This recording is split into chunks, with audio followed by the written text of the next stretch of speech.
Tuh. Oke, udah aman ya. Agak pusing ya, tapi sebenarnya sih gampangnya ya teman-teman. Assalamualaikum warahmatullahi wabarakatuh. Kami dan teman-teman ini dari sebagian kelompok di mata kuliah Islam dan Budaya. Kami akan menyampaikan beberapa materi yang udah terpapar di layar tersebut. Dan ada materi, ini adalah kelompok-kelompok kami, dan materi yang pertama yaitu apa itu Islam. Apa itu Islam? Dan ini akan dipaparkan oleh saudari Alfi Farah. Ya, untuk saudari Alfi Farah dipersilahkan. Terima kasih saya ucapkan kepada moderator atas waktunya. Islam di sini berasal dari bahasa Arab yang berasal dari kata aslama yuslimu islaman, yang artinya patuh atau menerima dan memeluk Islam. Dari uraian tersebut dapat disebutkan bahwa arti yang terkandung dalam kata Islam adalah kedamaian, kesejahteraan, keselamatan, penyerahan diri, ketaatan, dan kepatuhan. Yang dapat kita artikan bahwa serah diri, tunduk, dan patuh kepada kehendak ilahi. Kehendak ilahi wajib ditaati oleh sepenuh hati oleh manusia. Manfaatnya bukan hanya untuk kita saja, tetapi untuk kemaslahatan manusia itu sendiri.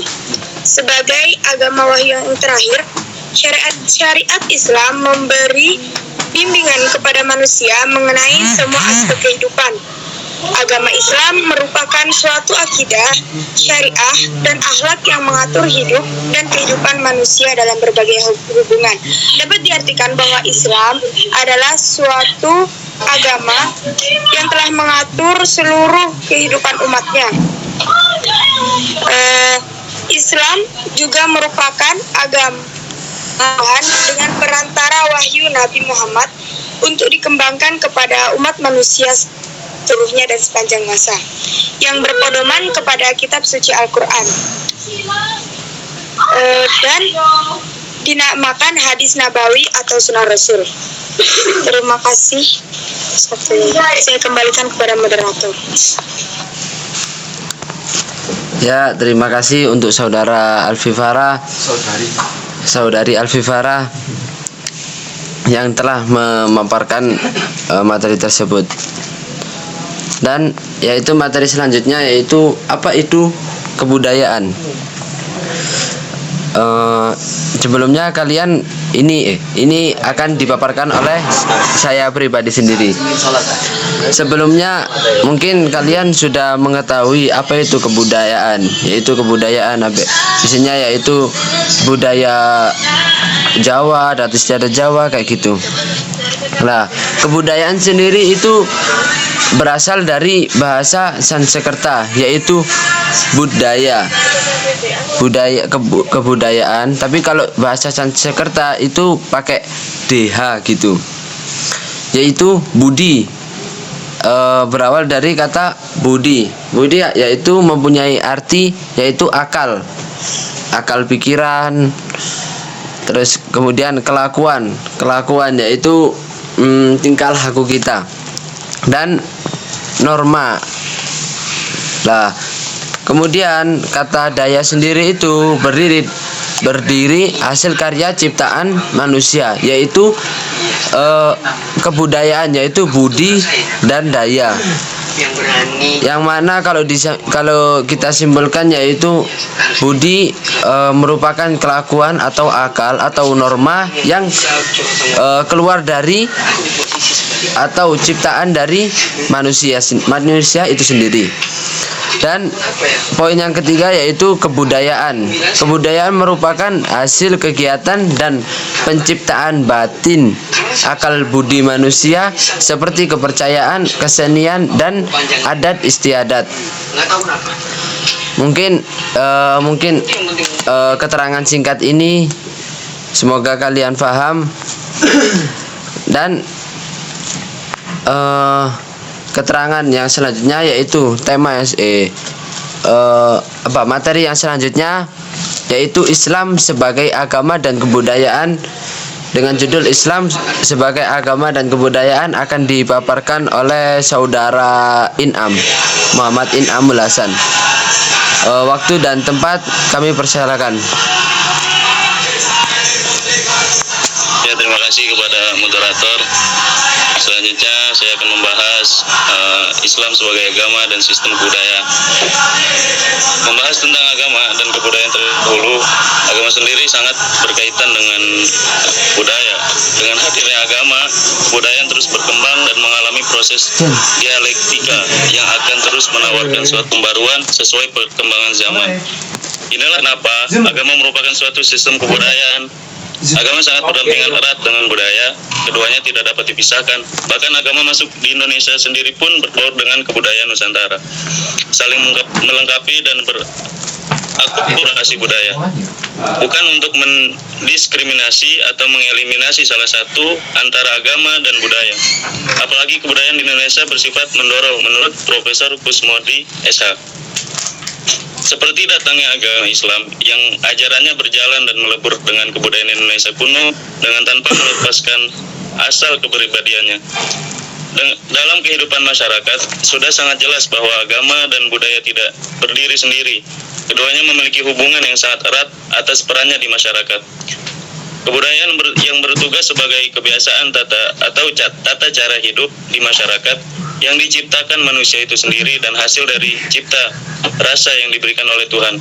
Sedangkan agama berperan sebagai pedoman hidup manusia yang diciptakan oleh Tuhan, yang dimana keduanya saling mempengaruhi satu sama lain. Kebudayaan yang selalu menjadi perantara terus-menerus dipelihara untuk generasi selanjutnya sebagai pewaris budaya.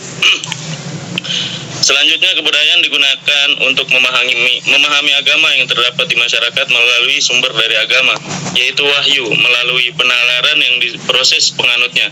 Sebagai contoh, kita membaca kitab fikih. Fikih merupakan pelaksana dari nas Al-Quran maupun hadis, sudah melibatkan unsur kemampuan manusia. Dengan itu, agama menjadi membudaya atau menyebar di tengah-tengah masyarakat. Sebagai contoh lagi, ketika kita menjumpai model hijab, berpakaian, kebaya atau yang lainnya, itu semua dapat kita jumpai dalam pengalaman agama. Terdapat unsur agama yang ikut berintegrasi. Sebaliknya, tanpa unsur budaya, maka agama pun sulit untuk dikenali secara jelas. Oleh karena itu, kenyataan adanya membuktikan bahwa agama-agama termasuk agama di Indonesia telah membuat manusia makin berbudaya, sedangkan budaya adalah usaha manusia untuk menjadi manusia. Clifford Geertz adalah salah satu tokoh ilmu antropologi dan tokoh ilmu sosial. Selain itu, beliau tertarik juga dengan agama. Beliau menuliskan segala sesuatu tentang kehidupan manusia pada bukunya. Tak lupa juga dengan hal mengenai agama. Clifford Geertz berpikiran bahwa manusia memiliki pikiran yang tidak sama dengan sekelompok serangga, dikarenakan manusia hidup dalam suatu sistem yang kompleks, yang dimana kebudayaan, pendekatan Geertz tidak hanya digunakan pada ilmu sosial, tetapi juga pada agama. Pemahaman Clifford Geertz mudah ditangkap oleh manusia karena beliau menyampaikannya sesuai dengan kapasitas manusia. Agama merupakan suatu peraturan yang mengatur kehidupan manusia, baik sesama manusia, dunia maupun lingkungannya. Sifatnya itu pribadi yang diwujudkan dalam tingkah-tingkah keagamaan yang bersifat individu atau kelompok yang mencakup sebagian atau seluruh masyarakat. Sedangkan dengan kebudayaan, banyak manusia yang mengartikan bahwa arti kebudayaan yaitu kesenian atau hasil karya manusia, yang juga mencakup pengetahuan, kepercayaan, moral, hukum, adat istiadat, kesenian, dan kemampuan yang didapat manusia sebagai anggota masyarakat. Agama tidak akan bisa diaplikasikan tanpa kebudayaan. Kebudayaan itu budaya itu budidaya. Budidaya itu bahasa Islamnya adalah ijtihad. Sebenarnya teknologi pun juga merupakan budaya. Agama tidak bisa mengelak kebudayaan dan teknologi. Teknologi merupakan pekerjaan agama. Kebudayaan adalah pekerja agama. Tidak mungkin jika kita menerapkan agama dengan menyepelekan, dengan menganggap budaya itu di luar agama. Seperti halnya dengan agama manusia diwajibkan menutup auratnya. Yang pasti kita membutuhkan suatu kain atau pakaian guna menutupi aurat. Sehingga kita memaknai menggunakan kedua tangan kita jika tidak ada kebudayaan. Maka kita akan merasa kesulitan untuk memakai pakaian. Dengan demikian bahwa agama dan budaya memang benar-benar tidak dapat dipisahkan. Namun kita juga harus pandai-pandai memilah budaya mana yang bagus dan budaya mana yang sesuai dengan syariat atau dengan agama. Budaya bukanlah merupakan sumber hukum. Budaya juga merupakan hasil karya manusia, sehingga tidak semua budaya sesuai dengan aturan agama. Budaya tidak hanya memiliki bangsa kita, budaya bukan hanya milik bangsa kita, bahkan negara luar pun juga memiliki budaya. Seandainya budaya merupakan pedoman manusia, maka Allah Subhanahu wa Ta'ala tidak akan menurunkan Al-Quran sebagai pedoman hidup manusia. Orang-orang yang masih berpedoman pada kebudayaan yang bertentangan dengan agama Allah Subhanahu wa Ta'ala disebut sebagai kafir. Karena hal tersebut merupakan hawa nafsu dan akan dijadikan tradisi oleh mereka. Sebagai orang Islam, tidak seharusnya kita buta mata hanya karena budaya. Tidak sepatutnya menutup telinga hanya karena budaya. Sebagai seorang muslim dan muslimah, tidak sepantasnya kita membuka aurat hanya karena budaya. Mari kita sempurnakan kebudayaan nenek moyang kita dengan mempertahankan budaya tradisi timur yang sesuai dengan syariat dan menggantikan kebudayaan yang bertentangan dengan syariat dengan sunnah Nabi Muhammad SAW. Sebagai orang Islam, menjalankan ibadah dan ketaatan kepada Allah dan mengikuti jejak Rasulullah yang baik merupakan kebudayaan yang paling tinggi, paling mulia dibandingkan dengan tradisi. Sehingga ibadah ibadah merupakan faktor rutinitas. Namun jalankan ibadah dengan penuh penghayatan, bukan karena budaya atau tradisi.